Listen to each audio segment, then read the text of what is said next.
আর এরে কি কব, তুই তোর বাপরে আইনে কালকে ইট খুলিয়ে বাড়িতে সিমেন্ট বালি না আবার গাইতে দিয়ে যাবি, আর 1 বছরের জন্য তোর এই ভৈরাটের মধ্যে যেন না দেই। তা তাল রাজমিস্ত্রি কলাইছ, মাল নষ্ট করতেছি শয়তান করে জাড়ি ধরে কেদাই দেবেন কিনা, আর আজকের টাকা তো পাবি না, ওইটা সোজা দিয়ে তারপরে দেওয়া হইস, এই করবেন না। সেম আর একজন রে যেভাবে নামাজে দাঁড়াইছে, ওরে বেরোর সময় তোরে জন্য জোহরে মসজিদি না দিই, তা কায়দ ওয়াইজা কম ইলা সলাতে কম কুসালা, নামাজের দাঁড়াও কিন্তু জম্মের দুর্বল আছে এরকম বেহায় কুড়ায় দাঁড়াইতে, রুকু দেয় একরকম, সিজদা দেয় একরকম, কিরাত কি ভরছে তা মনে নেই, আগের রেখাতে কেন শুরু করছে পরের রেখাতে তা ভুলি যায়। তুই তোর মসজিদই আসবি না, তুই আমার অল বিহায় দিয়ে ফেলাইছিস, বাড়িতে তোর বাপ রেনি সোজাই দিয়ে দেবে। এলো বাটপাড়ি তবা, এর কি কয় বাটপাড়ি তবা, ধোঁকাবাজি তবা। আমরা এলাকার ক্যাডার, আমাকে বাড়ির দ্বারা আজরাইল আসতে দেবো না, যদি বাড়াবাড়ি হরে তারা আমরা 7 ভাই লাঠি দিয়ে দাঁড়ায় থাকবো, আজরাইল বড় সবাই গেলে কাল কিতে তো করবো, তো জায়গায় না কই কি যা করতাম তা তো কাইলেও করবো, তো এই জায়গায় খালি খালি তবা লাভ কি?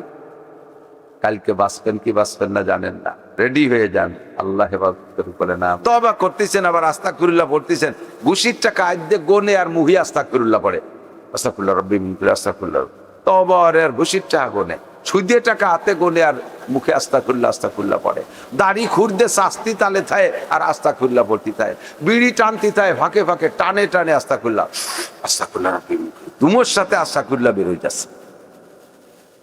এলো বাটপাড়ি তবা, এর কি কয় বাটপাড়ি তবা, ধোঁকাবাজি তবা। তবা হবে, খেয়াল করেন, খেয়াল ভাষা ভাষা কানে শুনেন না।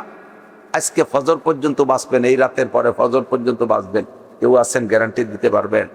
একজন মানুষ বলেন তো যে আমরা পারবো, আমরা এলাকার ক্যাডার, আমাকে বাড়ির দ্বারা আজরাইলে আসতে দেবো না, যদি বাড়াবাড়ি হরে তারা আমরা 7 ভাই লাঠি দিয়ে দাঁড়ায় থাকবো, আজরাইলে বড় সবাই বেলায় দেবো। তোমার মতো কত পাইছরে আজরাইল বিনি বাড়িতে সবাই বেলাইছে, তোমার মতো পাইছরে আজরাইল কোনো হারে বান্ধে না, যে কোনো সময় আমার মরণ আসতে পারে। একটু বলেন পারে কি পারে না? আমার মাদ্রাসা সুলতান শাহী কালকের পরের দিন শুক্র শনি 2 দিন মাহফিল, আল্লাহু আকবার। আল্লাহ আমারে শিক্ষা দিচ্ছেন, সবক দিচ্ছেন। 2 দিনের প্রথম দিনের প্রধান অতিথি চরমনার পেশা হুজুরের খলিফা হযরত মাওলানা ফাইজি সাহেব, নুরুল হুদা ফাইজি সাহেব, আমার মাদ্রাসার এই শুক্রবারের মাহফিলের প্রধান অতিথি। হুজুর গতকাল ইন্তেকাল করছে। উনি তো বললে পারতেন আল্লাহ মৌলানা নাসির সাহেবের মাহফিলটা করে নেই, এর পরে মরি, এ বললে কি শুনতো? সময় হয়ে গেছে, টান চলে আসছে, কথা কন। আমার দ্বিতীয় দিনের প্রধান বক্তা হযরত মাওলানা হাবিবুল্লাহ মাহমুদ কাসেমি, 3 দিন আগে বগুড়ায় যে অ্যাক্সিডেন্ট করে উনি হাসপাতাল। বলার কি আছে? কিছু আছে বলার? এগুলো সব কার হাতে? কাজেই ফজর পর্যন্ত বাঁচবো না, এটা ওভার শিওর, ওভার শিওর, ফজর পর্যন্ত বাঁচবো না। যদি বাঁচি তাহলে আল্লাহর পক্ষ থেকে ভাগ্যক্রমে বেঁচে গেলাম। রাত্রে শোয়ার সময় দোয়া পড়ছি কি? আর দোয়া না মরণের দোয়া, জানেন?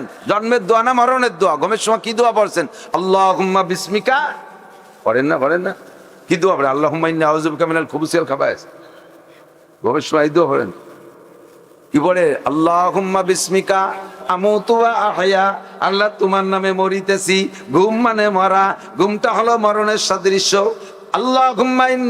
আল্লাহুম্মা বিসমিকা আমুতু, আল্লাহ তোমার নামে মরিতেছি। ওয়া আহইয়া, বাঁচলেও তোমার নামেই বাঁচবো। সকালবেলা যে ঘুম থেকে উঠবো এটা একটা বাঁচা, প্রত্যেকদিন ঘুমের মধ্যে একবার মরি, আবার সকালবেলা জিন্দা হই। দিনেও যখন ঘুমাই ঘুমটা হলো মরণ, ডেলি 2-1 আমরা মরি, আবার আল্লাহ আমারে বাঁচায়া দেয়। ঘুমটা যে মরণ, সকালবেলা ঘুম থেকে উঠে যে দোয়া পড়েন তার মধ্যে আপনি সেই কথাই স্বীকার করেন, আলহামদুলিল্লাহিল্লাযী আহইয়ানা বাদামা আমাতানা। সব প্রশংসা ওই আল্লাহ, যে আল্লাহ আমাকে কিছুক্ষণ মেরে রাখার পরে আবার বাঁচাই দিয়েছেন। আহইয়ানা, আমাদেরকে বাঁচাই দিয়েছেন। বাদামা আমাতানা, কিছুক্ষণ মেরে রাখার পরে, তার মানে 6 ঘন্টা ঘুমেছিলাম, এটা মরণেই ছিলাম। আপনাদের প্রত্যেকের জানা থাকতে পারে, প্রত্যেক এলাকায় ঘটনা ঘটে আছে। আপনাদের আমাদের মধ্যে কেউ না কেউ এমন চলে গেছে, রাতের বেলা ঘুমাইছে আর সকালে ঘুম থেকে ওঠে নাই। দুই একটা খবর জানেন কি জানেন না? আমার আপনারও এমন অ্যাক্সিডেন্ট হতে পারে কি পারে না? কাজেই দোস্ত তওবাটা এখন হবে। আর এই তওবার পর পাক্কা প্রতিজ্ঞা, মরেও যদি যাই এই গুনাহ আর করব না, মিথ্যা কথা জীবনেও বলবো না। আমি যদি জেল ফাঁস হয়ে যাই মিথ্যা কথা বলবো না। আমার যদি যত পাহাড় সমান বিপদ আসুক জেনাবে বিচার করব না। যত বড় অভাব আসুক হারাম সুদ ঘুষ খাবো না। ব্যারাক অ্যাডামস কারিতাস বিআরডিবি স্বনির্ভর জাগরণী চক্র, আশা প্রশিকা গ্রামীণ ব্যাংক সহ সমস্ত প্রকার সমিতি, এই সমিতির লেনদেন হারাম। না খেয়ে মরেও যদি যাই তবুও সমিতির টাকা গ্রহণ করব না। সুদের সংস্থায় চাকরি নেব না, সুদের সংস্থায় চাকরি নেব না। হালাল বেতনের উপরে নির্ভর করব। যাদের উপরে ধাব্বা বেশি আছে তারা একটু খেয়াল রাখবো যে আমাদের উপরে দোষ মানুষের দোষারোপ বেশি করে। অমুক ডিপার্টমেন্টে ঘুষ খায় বেশি, এলজিডিতে ঘুষ খায় বেশি, সেটেলমেন্টে ঘুষ খায় বেশি, পুলিশটা ঘুষ খায় বেশি।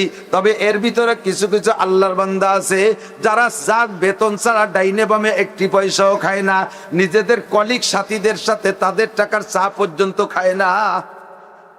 এসপি সাহেব, আমি এক এসপি সম্পর্কে জানি। এসপি যদিও হিন্দু, আমার বিশ্বাস যে উনি বাহ্যিকভাবে পুরোর নামে হিন্দু, বাকি মনে হয় মুসলমান হয়ে গেছে, নইলে এত সতর্ক থাকার কথা না। হিন্দু এসপি, সে গেছে থানা পরিদর্শনে, ওসি সাহেব তার জন্য চা নিয়ে আসছে। এসপি সাহেব বললেন, ওসি সাহেব আমি চা খাই না, আমি চা খাই। এই ওসিরা খাওয়াবে, দারোগারা খাওয়াবে। যদি রেগুলার খায় তাহলে কেউ খাইতে গেলে তো এই কথাটা বলা যায় না যে আমি খাই নিয়ে। এই মানুষের চা খাবে না বিদায়, ঘুষের চা, হারাম টাকার চা খাবে না বিদায় টোটাল চাটাই বাদ দিতেছে। আমার তার বিস্তারিত আরো অনেক খবর জানি আমি। সব মিলে আমার সন্দেহ যে আল্লাহর বান্দা মনে মুসলমান পেয়ে গেছে। এরকম ওলি আল্লাহ পুলিশ আমি জানি, যেই পুলিশ যার বেতনের উপরে নির্ভর করে 20 বছর চাকরি করতেছে, এখনো তার বাড়ি আমি গেছি, টিনের কোনো মতে মনে হয় 2200 মানে 2200-2300 টাকা কি টিন হয়, এইরকম টিনের বেড়া আর মাটির ফ্লোর, জালনাও সুন্দর করে কাটি বানাইতে পারে নাই। তওবা করেন, খালিস তওবা। আমি বেনাপোল বর্ডারে গেছি মাহফিল করতে, একেবারে তার কাটার কাছে। সেই সময় আমাদের গোপালগঞ্জের ওসি, গোপালগঞ্জের কালিয়ার সেকেন্ড অফিসার, এনরা ওই থানায়। তো ওসি সাহেব আমার চেনে না, আমার চেনে না ভালো করে, গোপালগঞ্জেই বাড়ি। তো সেকেন্ড অফিসারে পাঠাইছে, সেই সময় আওয়ামী লীগের খুব প্রভাব, পাঠাইছে যে যান ওই মাহফিল বন্ধ করে দিয়েছেন। এই যে বেনাপোল বর্ডার তার কাটার পাশে হুজুররা কি করছে, কি কই বসে ওই পাশে তেনে গুলি গুল্লা হয়ে দিতে, তাড়াতাড়ি যান হুজুর মাহফিল বন্ধ করে দিয়েছেন। দারোগা সাহেব আইসা আবার পিছনে দাঁড়াইছে বন্ধ করার জন্য, বড় জোয়ান এক দারোগা আইসে কি কয় মাহফিল বন্ধ করার কথা বলতে যে দেখে যে আঞ্চলিক ভাষায় মিলে যাচ্ছে। আমার গোপালগঞ্জের কালিয়ানড়াই লেখি ধরনের ভাষা, তো ভাষার পছন্দের কারণে উনি দাঁড়ায় শুনতে সেদিনও মনে হয় আমি তওবার বয়ান করেছি, 2 ঘন্টা বয়ান উনি জায়গায় দাঁড়ায় শুনছে। বারবার ওসি সাহেব ফোন দেয়, কি ব্যাপার মাইকি শব্দ আছে বন্ধ করেন না কা। উনি মানে ফোন দেয়, রিসিভ করে না, এই করার জন্যই ফোন দিচ্ছে যে পাঠালাম বন্ধ করতে, বন্ধ করেন না কেন। তো উনি রিসিভ করে না, দেখা যায় 30টা না 35টা কল আসছে ওসির কাছের থেকে। পরে খুলে দেখে উনি বয়ানের শেষে আমারে জড়াই ধরিয়া মাথা ওই পাশে নিয়ে হাউমাউ করে কাঁদতেছে। এই তওবার বয়ান করছি, কি করছে আমার তা মনে নাই। উনি তওবা করে এমন কান্না কাঁদতেছে, হুজুর আমি আজকে থেকে তওবা করলাম, জীবনে কোনোদিন আর ঘুষের একটি পয়সা হাতে নেব না। এই বর্ডারে থেকে 4 বছরে আল্লাহর ফজলে আমি 3 তলা 2টা বিল্ডিং করছি। এই বিল্ডিং এর কি হবে হুজুর? এ তো পরে ঠাই দিচ্ছি, ফেরত দেবো কি এরিয়া? এ তো আমি তো করতে পারতেছি না, কিভাবে ফেরত দেবেন? তা একটু কোয়ান হুজুর একটা পরামর্শ দেন। আমি বললাম যে এই 2টা মাদ্রাসা করে দেন, এই 2 বিল্ডিং রে মাদ্রাসায় অক্ষ করে দেন, আর নিয়ত করেন যে জাগের টাকার বিল্ডিং তারা টাকা কি বলে তারা নেকি পেয়ে যাবে। আমার ওর মধ্যে কোনো দাবি নাই, ফেরত তো দিতে পারতেছি না। আপনার তওবা আর এইভাবে তাদের নামে অক্ফের কারণে যদি আল্লাহ তাআলা কিয়ামতে রহম করে তাহলে আপনাকে ওসিলা বাঁচাই দিতে পারে। যে তো কয় যে সিটেগাংয়ের টাকা, এই জায়গার টাকা, বেনাপোলের ইপাইরের টাকা, উপাইরের টাকা, কত টাকা মিশে এই বিল্ডিং বানাইছি, এর কি হবে? তওবা করছে। সেই থেকে প্রায় 7 বছর চলে। এই 7 বছরের ভিতর উনি বলেন কোন কোন মামলায় আমার কাছে রাতের অন্ধকারে আসে 10 লাখ 20 লাখ টাকা নিয়ে। আমি বলি 20 লাখ টাকা না, 20 কোটি টাকা দিলে হবে না। জিব্বেরে প্রতিদিন প্রশিক্ষণ দেই, জিব্বেরে প্রতিদিন প্রশিক্ষণ দেই। ঘরের থেকে যখন বেরোই একটা মোমবাতি জ্বালাই, মোমবাতি জ্বালায় জিব্বের সাথে স্যাক দেই, সে কাছে নীতি নীতি নীতি নীতি যখন দেখি যে জিব্বে সহ্য করতে পারতেছে না, তখন জিব্বেরে কয়, জিব্বা এই আগুনের চাইতে জাহান্নামের আগুন 99 গুণ পাওয়ার বেশি। তুমি যদি এই আগুন জিব্বে না দিতে পারো, সহ্য করতে না পারো, অবশ্যই সেই আগুন সহ্য করতে পারবা না। যদি তুমি এই আগুন সহ্য করতে পারো তাহলে সেই আগুন পারবা, আর এই আগুন যদি সহ্য করতে পারো তাহলে তুমি সুদের টাকা জিব্বা, ঘুষের টাকা জিব্বে দিও। আর জিব্বে কয় না, আমি পারবো না, এই আগুনও সহ্য করতে পারবো না, ও আগুনও পারবো না, কাজে আমার আর সুদ খা ঘুষ খাওয়া সম্ভব না। মাঝে মাঝে আমার হাতে সেক দেয় আগুন দিয়ে, ও হাত দুনিয়ার মোমের আগুন সহ্য করতে পারো না, জাহান্নামের আগুন অবশ্যই সইতে পারবা না, কাজে হাত তুমি ঘুষের টাকা ধরবা না, ও হাত তুমি ঘুষের টাকা ধরবা না। মাঝে মাঝে আগুন দিয়ে আমার শরমগাকে আমি শরমগাকে আমি শেখা দেই, ও শরমগা এই দুনিয়ার আগুন তুমি লজ্জাস্থান সহ্য করতে পারো না, জাহান্নামের আগুনও সহ্য করতে পারবা না। শেখ সাদি রহমাতুল্লাহ আলাইহি বলেন, আমার আব্বাজি বুজুর্গ আলেম ছিলেন, আব্বা জান যখন মৃত্যু সজ্জায় শায়িত, হুশ থাকতে আমাকে ডাকলেন, সাদি এদিকে আসো। কাছে ডেকে নিয়ে বলেন, শেখ সাদি শের আকারে বলেন, পেদার চুদাউরে উমরা সে মুনকাজি গাশ মোরা ই এক নসিহত কর দব গুজার কে শাহওয়াত শাস্তাজবায়ে বেপরহেজ বকত বার আতশে দোজক মকুনতেজ দরা আতশ নদারি তাকতে সুজ বসবরা বেবরি আতশ জানিমরোজ। আব্বাজি আমাকে বললেন, সাদি তুমি এখন টলমলে যুবক, তোমার ভিতরে সবচেয়ে বড় মারাত্মক একটা ব্যাধি ঢুকছে মাত্র, সেটা হলো যৌবন। এই যৌবন বড় খারাপ আগুন, এই আগুনের ভিতরে যদি দুনিয়ায় পড়ো তাহলে আগুনে আগুন টানে, আগুনে আগুন টানে। নুরিয়ারা নুরি আমার তলবান, নারিয়ারা নারী আমার যজবান। নূরে নূরের দিকে টানে, নারে নারের দিকে টানে, নার মানে আগুন, আগুনে আগুনের দিকে টানে, নূরে নূরের দিকে টানে। তুমি যদি যৌবনের আগুনের ভিতরে পদার্পণ করো, এই আগুনে তোমার ওই আগুনের মধ্যে নিয়ে ছাড়বে। যদি তুমি এই আগুন ওই আগুন সহ্য করতে না পারো, তাহলে তুমি এই আগুনের মধ্যে পড়ো না, ওই আগুন অবশ্যই সহ্য করতে পারবে না। না দাঁড়ি তো করতে দরা আতশ না দাঁড়ি তা করতে ওই জাহান্নামের আগুনের মধ্যে জ্বলে সহ্য করতে পারবে না। কাজেই তুমি যৌবনের আগুনের ব্যাপারে কি করবা? যৌবনের আগুনকে তুমি ধৈর্যের পানি দিয়ে ঠান্ডা করো। আমার হাতে সেক দেই, ও হাত তওবা কর, জিব্বেরে আগুন দিয়ে সেক দেই, ও জিব্বে তওবা কর, শরমগারে আমি আগুন দিয়ে সেক দেই, শরমগা তওবা কর। সাবধান হয়ে যা। হুজুর বলেন, মাইয়াজমাল্লি মা বাইনা লাহিয়াইহি ওয়া মা বাইনা রিজলাইহি আজমাল্লাহুল জান্নাহ। যে ব্যক্তি দুইটা অঙ্গর, আমার যুবক আমার দিকে খেয়াল করো, শোনা, পায় ধরি, তোমার পায় ধরি, ও যুবক তোমার পায় ধরি, পর্দার আড়ালে যুবতী মেয়েরা তোমাদেরকে পায় ধরি। বুড়িরা সব ভালো হয়ে গেছে, বুড়োরা অধিকাংশ ভালো হয়ে গেছে, যুবকরা এখন সামনে আসো, তোমাদের পায়ে ধরে বলি, আসো একটু ফিরে আসো, বাজ আ যেখানে আসো ওখান থেকে একটু ফিরে আসো। তুমি যৌবনকালে আল্লাহর অলি হয়ে যাইবা, যৌবনকালে আল্লাহর অলি হয়ে যাবে, একটু ফিরে আসো। আল্লাহু আকবার। ওই তওবা করো, দুইটা অঙ্গকে তুমি কন্ট্রোল করো। দুইটা অঙ্গই দেখতে ছোট, নবী পাক বলেন জিরমুহা সগীর ও জুরমুহা কবির। অঙ্গ দুটো দেখতে বডির ভিতরে অনেক অঙ্গের চাইতে ছোট, কিন্তু অপরাধ আবার সব চাইতে বড়। জিরমুহা সগীর, দুইটা অঙ্গ কি? মা বাইনা লাহিয়াইহি, দুই মাড়ির মাঝখানে ছোট্ট অঙ্গ জিহ্বা। মা বাইনা রিজলাইহি, দুই রানের মাঝখানে আর একটা ছোট্ট অঙ্গ শরমগা। বাহ্যিক ভাবে দুইটা অঙ্গের মধ্যে হাড্ডি নাই, কথা বলেন, জিহ্বায়ও হাড্ডি নাই, শরমগায়ও হাড্ডি নাই, দেখতেও ছোট আর বাস্তবও নরম, কিন্তু এই দূরের কাম আবার সব চাইতে গরম। সব চাইতে বড় বিপদে ফেলাইতে পারে এই দুইটা, জিরমুহা সগীর জুরমুহা কবির। জিহ্বারে কন্ট্রোল করো, হারাম কোনোদিন খাবো না, না খেয়ে মরেও যদি যাই কোনোদিন হারাম খাবো না, অকথ্য ভাষায় গালাগালি করবো না, অকথ্য ভাষায় গালাগালি করবো না, কেউরে গালি দেবো না। নারীদের শরমগা উচ্চারণ করে ধম করে একটা বকানি সব দেশে দেয়, যে দেশে যে ভাষা আছে সে দেশে সেই ভাষায় দিয়ে দেয়। আরবওয়ালারা আরবিতে দেয়, উর্দুওয়ালারা উর্দুতে বলে, বাঙালিরা বাংলায় বলে, নিজস্ব মাতৃভাষায়। নারীদের শরমগা উচ্চারণ করে, জবানে উচ্চারণ করে বকানি দাও, তোমার কি একটু লজ্জা হয় না? তুমি মুখে কি বলতেছো?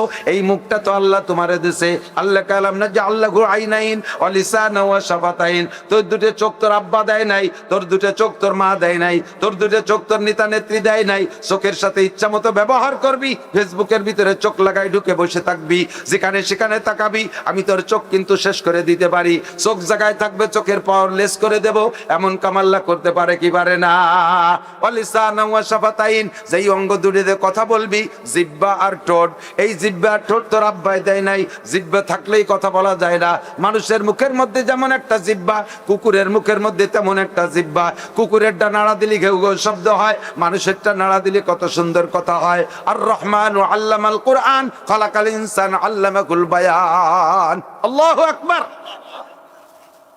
ছাগলের মুখের জিহ্বা মানুষের মুখের জিহ্বার মতো একই সাইজ। ছাগলেরটা নাড়া দিলি ভ্যা ভ্যা শব্দ হয়, মানুষেরটা নাড়া দিলি কত সুন্দর কথা হয়। এই কথা কি আমি বলি না, আল্লাহ বলায়। যেই জিহ্বা দিয়ে আল্লাহ তোমারে কথা বলায়, ওই জিহ্বা দিয়ে অকথ্য ভাষা ব্যবহার করবা, ওই জিহ্বা দিয়ে গীবত শিকায়ত করবা, ওই জিহ্বা দিয়ে পরনিন্দা করবা, ওই জিহ্বা দিয়ে কার নামে অপবাদ দিবা। সাংবাদিকরা সাংঘাতিক, সাবধান হয়ে যাও। কাহার নামে মিথ্যা অপবাদ দিবা, আল্লাহ পাকের কাছে ধরা খেয়ে যাবা। জিহ্বার মালিক তুমি না, আল্লাহ পাক জিহ্বাটারে অচল করে দিতে পারে। মরার 10 বছর আগে প্যারালাইসিস করিয়া এমন করে ফেলাই রাখবে, আর কথা বলতে পারবা না, শুধু আউ মাউ খাউ মাউ করবার নালাইতে থাকবা। কেউ আসলে কথা বলতে পারে না, কি হয়েছে কিছু করতে পারে না, ব্যঙ্গাইতেও ভয় লাগে, আমার আল্লাহ ফেলাই দিতে পারে। কতক্ষণ পারে কি পারে না? জবানকে কন্ট্রোল করো, শরণকে কন্ট্রোল করো। আল্লাহ পাক তোমাকে ওলি বানায় নেবে, তোমার ওলি বানায় নেবে। যৌবনকালে সাবধান হয়ে যাও, ফিরে আসো, তওবা করো। বাজ আ হারাতে হস্তি বাজ আ, গর কাফেরো গিব্রো বুত পুরুস্তি বাজ আ। কাফেরো যদি হও ফিরে আসো, বুত পুরুস্ত করনেওয়ালা হও, মূর্তি পূজারি হও, অগ্নি পূজারি হও, ফিরে আসো। আল্লাহ পাক তোমার সব গুনাহ নেকি বানাইয়া দিবে যদি গুনাহ থেকে তওবা করেন। আর সেই গুনাহ কোনোদিন না করেন, বুঝবেন তওবা কবুল হয়েছে। আর ওই কবুল তওবার বিনিময় পিছনে সব গুনাহ নেকি হয়ে যাবে। আমার নামাজ আল্লাহ কবুল করুক, তওবা আল্লাহ কবুল করুক, বলেন আমিন। তওবা আল্লাহ কবুল করুক। একটু তওবা করবেন, আস্তাগফিরুল্লাহ, মুখে বলেন আস্তাগফিরুল্লাহ। মুখের আস্তাগফিরুল্লাহ জাস্ট তওবা কি জিনিস বুঝানোর ভাষা, মূলত মুখের তওবা তওবা না, তওবা হলো মনের প্রতিজ্ঞা। তওবা কি মনের? তওবা তওবা তো রুজু হোনা, ফিরে আসা, যার মধ্যে ছিলাম তার থেকে চলে আসছে, আর ওই কাম করব। একটু বলেন করব? সাহস পাচ্ছে না কইতে, যা কাল কিতে তো করবো, না কই কি যা করতাম তা তো কাইলেও করবো, তো এই জায়গায় খালি খালি তওবা লাভ কি? কালকে বাঁচবেন কি বাঁচবেন না জানেন না, রেডি হয়ে যান। আল্লাহ হেফাজত করুক, বলে না আমি। নামাজ পড়ছি, এটা কবুল হলো কিনা এজন্য আল্লাহর কাছে দোয়া করতে, রব্বানা তাকাব্বাল মিন্না ইন্নাকা আনতাস সামিউল আলিম। আপনার নামাজ কবুল হয়েছে, আগে এটা কথা বলে নিছি যে ইবাদত কবুল হয়েছে, বা প্রত্যেক ইবাদত বন্দেগী যা করি এটা কবুল হয়, এর আলামত পাইলে, নমুনা পাইলে, বুঝতে পারলে একটু ইবাদত করতে আরো তৃপ্তি পাওয়া যায়। সেই হিসেবে আপনার নামাজ কবুল হয়েছে, এর একটা আলামত বলবো।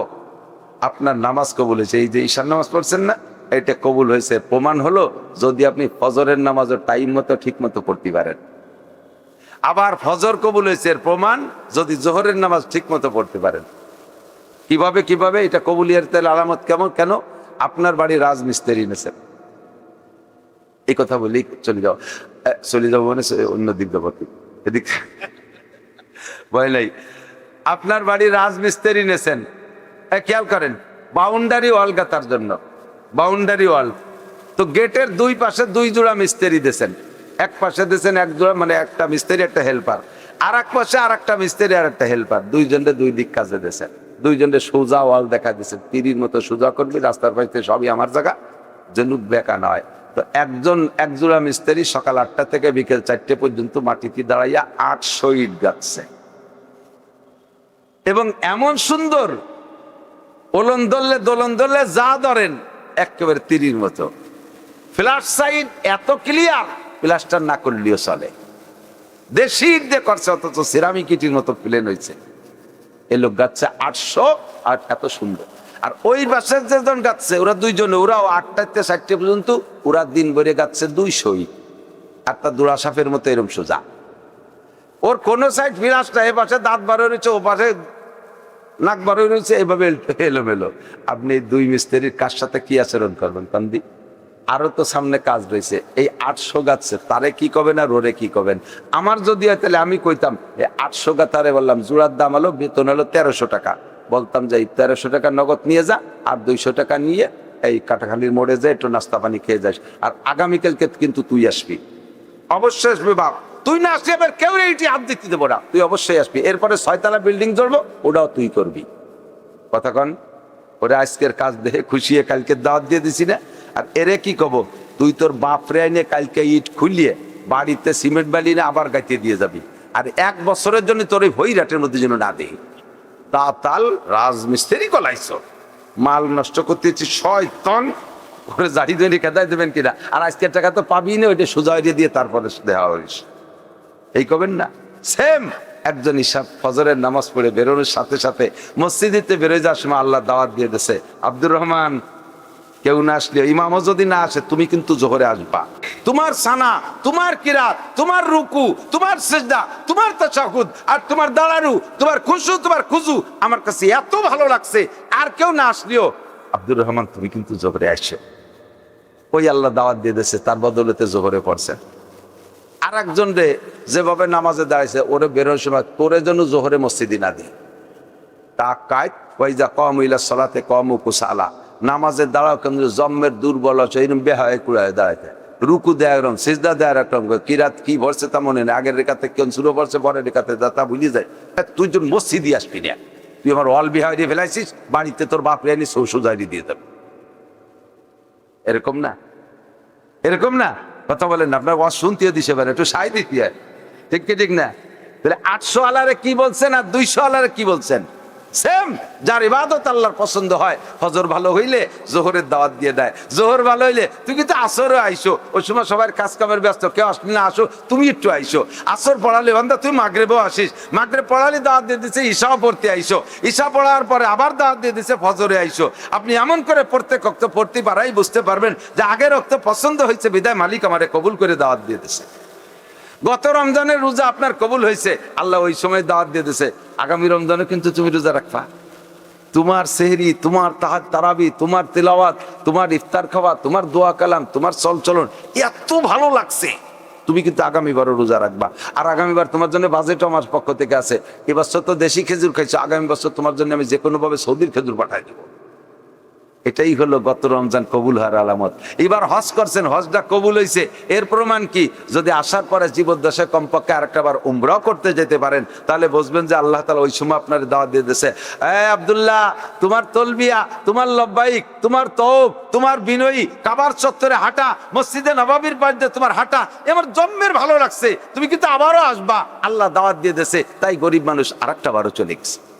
এই বছর আপনাদের গত রমজানের পরে, না ভুল বলছি, এই রমজান না, আগের রমজানের পরে আমার ছোট দুই ছেলেরে নিয়ে গেলাম। আপনাদের রূপসার ঘাটের এক কুলি আছে নাকি আমি জানি না, আমাদের সাথে ছিল উমরায়, কুলি আসবো যেদিন মদিনার থেকে ফ্লাইট, সেই দিন ওই ফ্লাইটের আগের দিন এই ঘাটের থেকে ফোন গেছে ওনার কাছে, ফোন গেছে, তুমি কোন জায়গা? কয় আমি তো উমরায় আছি। আরে কপাল, আমরা তো জাহাজ ভরে মাল নিয়ে আসছি, এ তো আনলোড করতে হবে, একটু কষ্ট করে রেখে দেন, আমি কালকে আসতেছি ইনশাআল্লাহ, আসে একদিন পরে আপনাদের মাল আনলোড করে দেবো। কুলি জীবন ভরে রূপসার ঘাটের কুলি, সেও উমরা করে আসছে, 10 বিঘা 20 বিঘা জমির মালিক, লাখ লাখ কোটি কোটি টাকার সম্পত্তি আছে, আজ একটু মক্কা যার শখ হয় না, আল্লাহ আপনারে আগের থেকে রিজেক্ট করে দিয়েছে, সাবধান তুই আসবি না, তুই আসি তো ঠ্যাং ভেঙে ফেলে দিব, শয়তান। তোর টাকার কি অবস্থা? সুদে টাকা, ঘুষে টাকা, জাল দলিল করা জমি, ওই ফসল বেঁচে মক্কা আসবি না, তোর অজে গন্ধ হয়ে যায়। বোঝেন কথা? প্রত্যেকটা ইবাদত আল্লাহ কবুল করছে, প্রমাণ হলো ওই ইবাদতটা যদি পরবর্তীতে আরো সুন্দরভাবে করতে পারি, এটাই হলো কবুলিয়াতের আলামত। এজন্য দোয়া করব, দান করি আল্লাহ যেন কবুল করে, বলেন আমিন। দান খয়রাত করি, কবুল করবেন কে? আমার টাকা যদি আল্লাহ কবুল না করে, কবুলিয়াতের জন্য শর্ত হতে হবে ইখলাস। এটা আল্লাহ পাক বলেন, ওমা উমিরু ইল্লা লিয়াবুদুল্লাহ মুখলিসিনা লাহুদ্দিন। তুমি ইবাদত করবা ইখলাসের সাথে, একমাত্র কার জন্য? বলেন কার জন্য? মসজিদ করি কার জন্য? কত কমেন আপনারা? না, আমি তো মনে করছি এলাকার মনে অশান্তি দিছে ভাই, একেবারে আমাকে গোপালগঞ্জের মতো আপনারা দিছে পান না, একটু সায় দিতে হয়, হাই হুই পুষ্পাস জি হানা একটু কইতে হয়। মসজিদ করি কার জন্য? আর একবার কার জন্য? মাদ্রাসা করছেন কর্তৃপক্ষ কার জন্য? আল্লাহর সন্তুষ্টির জন্য। কথা বলেন ঠিক না? এইটা আল্লাহ কবুল করলে আমার পরকালের জন্য, আমার জন্য বিশাল একটা পাথেয় হয়ে যাবে, পরকালের জন্য বিশাল একটা পাথেয় হবে। এটা হবে সদকায়ে জারিয়া। এটা হবে কি? সদকায়ে জারিয়া। আল্লাহ তাআলা আমাদের এই দান, অনুদান, মসজিদ, মাদ্রাসা, নামাজ, কালাম, ইবাদত, বন্দেগী, তওবা, তিল্লাহ সব আল্লাহ কবুল করে নেন। সবাই বলেন আমিন। আমার সাথে একটু পড়বেন রব্বানা, পড়বেন রব্বানা তাকাব্বাল মিন্না ইন্নাকা আনতাস সামিউল আলিম রব্বুল আলামিন ওয়াতুব আলাইনা ইন্নাকা আনতাত তাওয়াবুর রহিম। তুমি তওবা কবুলকারী, তুমি বড় রহিম, তুমি বড় মেহেরবান, তুমি সামি, তুমি শুননেওয়ালা, তুমি বাসির, তুমি দেখনেওয়ালা। আমরা যা করি যা বলি সব তুমি দেখো এবং শোনো। কথা বলুন ঠিক কি ঠিক না? এখন আমাদের চলে যেতে হবে। যতদিন পর্যন্ত চাকরিতে থাকেন ততদিন পর্যন্ত বেতনের টাকায় সংসার চালান, ততদিন পর্যন্ত বেতনের টাকায় সংসার চালান। চাকরিতে যতদিন ছিলেন, এবার সরকার জানে যে এই লোকটার কি বলা হয় মগজ, মেধা, শক্তি, সামর্থ্য, যোগ্যতা সব আমি 35 বছর পর্যন্ত তার সার্টিফিকেটের থেকে খেয়ে, এখন 35 বছর হয়ে গেছে তার সার্টিফিকেটের বয়স, এখন এই সার্টিফিকেটে আর কোনো কার্যকারিতা নেই, ও এখন ইনভ্যালিড হয়ে বাড়ি যাচ্ছে। কাজেই তার বৃদ্ধকাল পর্যন্ত, মরণকাল পর্যন্ত বেঁচে থাকতে বৃদ্ধ বয়সে চলবে কিভাবে? এই জন্য সরকার 30, 35, 40, 50 লাখ টাকা এককালীন ক্যাশ দিয়ে দেয়, এককালীন ক্যাশ দিয়ে দেয়। আর যদি সরকারি চাকরিতে একটা পেনশন থাকেই। এই 50 লাখ টাকা নিয়ে দুই ধরনের মানুষ দুই আচরণ করে, খেয়াল করেন। একদল হলো অচেতন, আর একদল হলো সচেতন। অচেতন যারা, তারা আইসেই এই 50 লাখ টাকা দিয়ে ওই একটা বিল্ডিং টিল্ডিং করে ফেলে বাড়ি, অথবা এই টাকায় দিয়ে বিভিন্ন চুকিচাকি ব্যবসা বাণিজ্য করে 2-6 মাসের ভিতরে মাইটার খাইয়ে একেবারে সে ভ্যান চালানো হয়ে যায়। আর সচেতন যারা, তারা কি করে? একটা দিক বলছি, সচেতন যারা 50 লাখ টাকা পাইছে, মূল খুলনা শহরের ভিতরে বা থানা সদরের মাঝখানে তো 25 লাখ টাকায় কোনো জমি এখন পাওয়া যাবে না। শহরতলিতে 25 লাখ টাকায় দিয়ে মোটামুটি একটু জমি রাখছে 3 শতাংশ। আর যে 25 লাখ টাকা আছে তাই দিয়ে ওয়াল করে টিন শেড একটা ঘর বানাইছে, 3টে ইউনিট বানাইছে, যাতে 3 ফ্যামিলিরে ভাড়া দেওয়া যায়। 3 ফ্যামিলিরে ভাড়া দিলে 3 জায়গা থেকে 3-10 30,000 টাকা আসবে প্রত্যেক মাসে মাসে। বুড়োকালে আর ছেলে মেয়ের দিকে মোনাজাত পাইতে বসে থাকা লাগবে না। ওরা কিছু দিলেও ভালো, না দিলেও ভালো, বুড়ো বুড়ি দুইজন ওই 3-10 30,000 টাকায় চলে খেতে পারবো। এলো সচেতন পাবলিক। তো সেম কোয়ালিটি নবী পাক বলেন, তোমরা যতদিন দুনিয়ায় বেঁচে আছো নামাজ পড়ো, এর একটা প্রতিদান আছে, আল্লাহ তোমাদের খাওয়ায়। রোজা রাখো, এর একটা প্রতিদান আল্লাহ তাআলা দুনিয়ায় রেখেছেন, রিজিকের বরকত দেয়। হজ করেছো, এর একটা প্রতিদান দুনিয়ায় আছে, আখিরাত তো আছে, দুনিয়ায় আছে। এই দুনিয়ায় এর বিনিময়ে আল্লাহ তাআলা তোমাদেরকে খাওয়ায় পড়ায় বাঁচায় রাখতেছে। কিন্তু ইজা মাতাল ইনসান, মানুষ যখন মারা যায়, ইনকাতা আনহু আমালুহু, তার কোনো আমলের দরজা বন্ধ খোলা থাকে না। নামাজ পড়া যায় না, রোজা রাখা যায় না, কবরে যে তিলাওয়াত নাই, জিকির নাই, ফিকার নাই, তবলিগ নাই, চরমনাই নাই, কোনো তা কবরে নাই। কিন্তু সেখানে আপনার খরচ করতে হবে অনাদি অনন্তকাল। এই টাকা পাবেন কোন জায়গা? এই টাকা পাবেন কোন জায়গা? নবী পাক বলেন 3 ইউনিটের একটা বিল্ডিং তুমি বানায় রেখে আসতে পারো। দুনিয়ায় 3 ইউনিটের একটা বিল্ডিং বানায় রেখে আসতে পারো। 3 ইউনিটের একটা হলো সাদকা জারিয়া, 2 নম্বরে ইলমিন ইউনতাফাউ বিহি, 3 নম্বরে ওয়ালাদিন সালিহিন ইয়াদউ লাহু। 1 নম্বরে সাদকা জারিয়া, ধর্মীয় কাজ, জনসেবামূলক কাজ।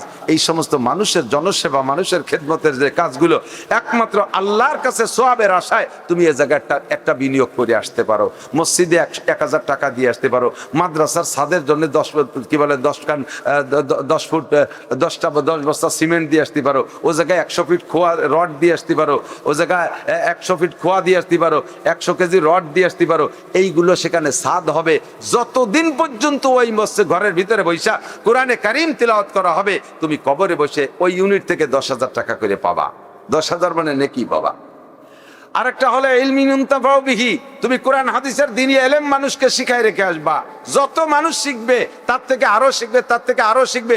এভাবে নেটওয়ার্ক সারা পৃথিবী, তোমার ছাত্র থেকে ছাত্র, ছাত্র থেকে ছাত্র ছড়িয়ে পড়বে। সারা বিশ্ব থেকে যত আলেম ওলামারা তোমার ওই ছাত্রর ভিতর থেকে লেখাপড়া করে কোরআন হাদিস শিখে আলোচনা করে যত নেকি কামাই করবে, তুমি কবরে বসে সেই ইউনিট থেকে 10,000 পাইতে থাকবা। আর একটা হলো ওয়ালাদিন সালিহিন ইয়াদউলা, দুনিয়ায় কিছু নেক সন্তান রেখে আসো। নেক সন্তানকে যে আব্বা মার কবরকে সামনে করে রব্বির হামহুমা পড়ে। হুজুর বলেন মানজারা কবর আবওয়াইহি ইয়াউমাল জুমুআহ গুফিরা লাহু মা তাকাদ্দামা মিন যামবিহি। সন্তান যদি জুমার দিন আব্বা মার কবরের কাছে দাঁড়িয়ে জিয়ারত করে, আল্লাহ তাআলা আব্বা মার জীবনের সব গুনাহ মাফ করে দেয়। এই 3টে ইউনিট তা আমাদের সামনে, আপনাদের সামনে এই যে মাদ্রাসা দেখতেছেন ছোট্ট, আমার এসে খুব ভালো লাগছে। আমাকে এই জয়নাল দারোগা সাহেব উনি আমাকে নিয়ে এসছেন। আসার পরে আমি ভাবতে পারি যে কোন জায়গা যাচ্ছি, তো এখানে আসিনি কখনো। এখানে তো খুব যাই, কিন্তু এই জায়গায় নামি নেই। প্লেসটা আমার খুব পছন্দ হয়েছে। জায়গা দেখে আমার মনে হচ্ছে যে এখানে ইনশাল্লাহ একটা মাদ্রাসা হবে। আপনারা বলেন আমিন। মাদ্রাসা হলে কি ক্ষতি হবে? কোরআন পড়া হবে এলাকায়, মানুষের মরহুমরা নেকি পাবে, আমাদের সে কি বলা হয় আমাদের জন্য তারা দোয়া করবে, আসমানি গজব আজব থেকে আল্লাহ হেফাজত করবে। কাজে এখানে একটা কোরআন তেলাওয়াতের একটা ঘর হোক, এর পিছনে আমাদের সামান্য একটু বিনিয়োগ থাক, আমরা একটা ইউনিটের মধ্যে খুঁজতে পারি। সাদের কাজটা বাকি আছে, মোহাব্বত করিয়া আমি মাত্র 5 মিনিট সময় দিতে পারবো। আমার 8টা পর্যন্তই বলছিলেন, 8টা পর্যন্ত, তারপরেও মনে হয় 15 মিনিট বেশি হয়ে গেছে।